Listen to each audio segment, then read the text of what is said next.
नहीं नीचे रखो प्लीज।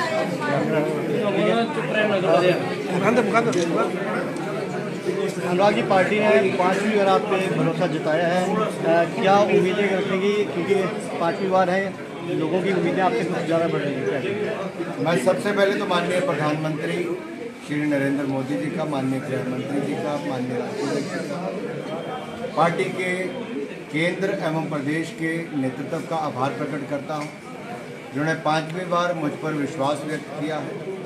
मुझे फिर टिकट देकर हमीरपुर लोकसभा क्षेत्र से लड़ने के लिए दावेदारी करने जा रहा हूँ। मुझे पूर्ण विश्वास है मोदी जी ने जिस तरह से देश का मान सम्मान पूरी दुनिया में बढ़ाया, गरीबों का कल्याण किया है, चहुमुखी विकास देश का हुआ है और हिमाचल प्रदेश को तो अपना दूसरा घर मान के उन्होंने विकास किया। निश्चित तौर पर हिमाचल की जनता भी इंतजार कर रही है कि 2014-2019 में चारों की चारों लोकसभा सीटें जिताई थी, 2024 में भी चारों की चारों सीटें जिताएंगे और 400 पार करके दिखाएंगे।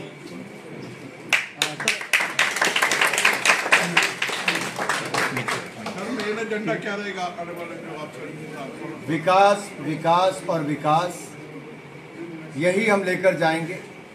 देश ने कई गुना ज़्यादा विकास देखा है, गरीबों का कल्याण देखा है, पहले से सुरक्षित देश अपने आप को महसूस करता है, देश का मान सम्मान बढ़ा है और अब तो दुनिया की 5वीं सबसे बड़ी अर्थव्यवस्था बने हैं और 25 करोड़ गरीबों को गरीबी रेखा से बाहर निकाल कर लाए हैं।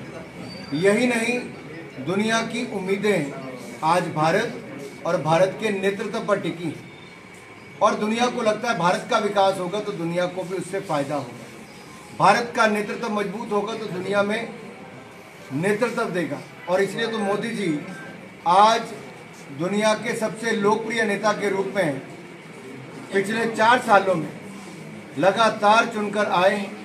78% से ज़्यादा उनका वोट उनको मिलता है। ये अपने आप एक बहुत बड़ी उपलब्धि है और मुझे पूर्ण विश्वास है देश की जनता जो मोदी जी को सर आंखों पर बिठाती है, वो चाहती है कि हमारी सेना और मजबूत हो, नौजवानों को और रोजगार स्वरोजगार के अवसर मिले, महंगाई जिस तरह से हम अंकुश में लाए हैं और जिस तरह से गरीबों के कल्याण के लिए 4 करोड़ पक्के मकान, 12 करोड़ शौचालय, 10 करोड़ बहनों को उज्ज्वला सिलेंडर और अब तो हमने 100 रुपया और गैस सिलेंडर में कमी कर दी, 503 रुपये में मिलेगा और 803 रुपये में मिलेगा।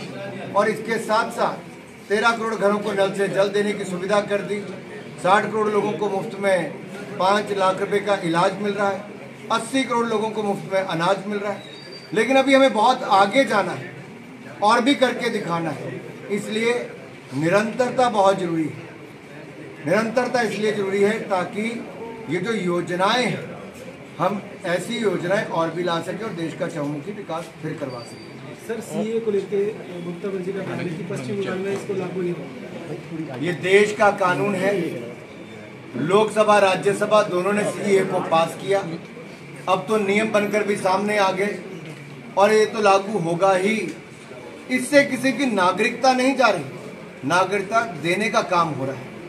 यानी कि पाकिस्तान, बांग्लादेश या अफगानिस्तान में अगर कोई अल्पसंख्यक उस देश का, यानी कि हिंदू, सिख, ईसाई, बौद्ध, जैन, पारसी, ऐसे किसी के साथ प्रताड़ना होती हो, पीड़ित महसूस के जबरन ब्याह किए जाते हैं, उन सबको अब हिंदुस्तान में आकर अगर उनको ज़रूरत कभी पड़े तो एक अवसर उनको मिल रहा है कि वो नागरिकता ले सकते हैं। देश में ऐसे बहुत सारे लोग कई वर्षों से बसे हुए हैं जो शरणार्थी तो हैं लेकिन नागरिकता नहीं है, सुविधाएं का अभाव है।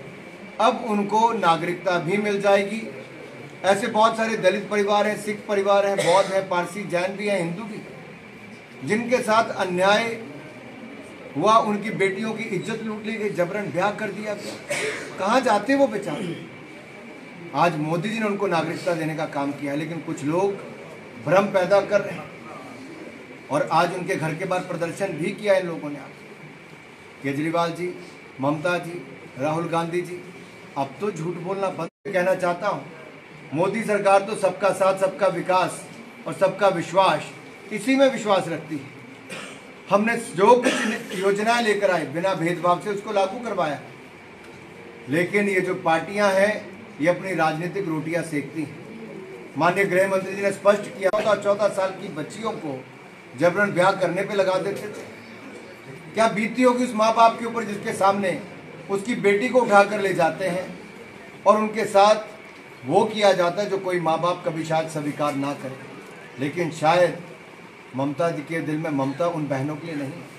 केजरीवाल जी एक बार देखिए उन बेटियों पर क्या बीतती हो।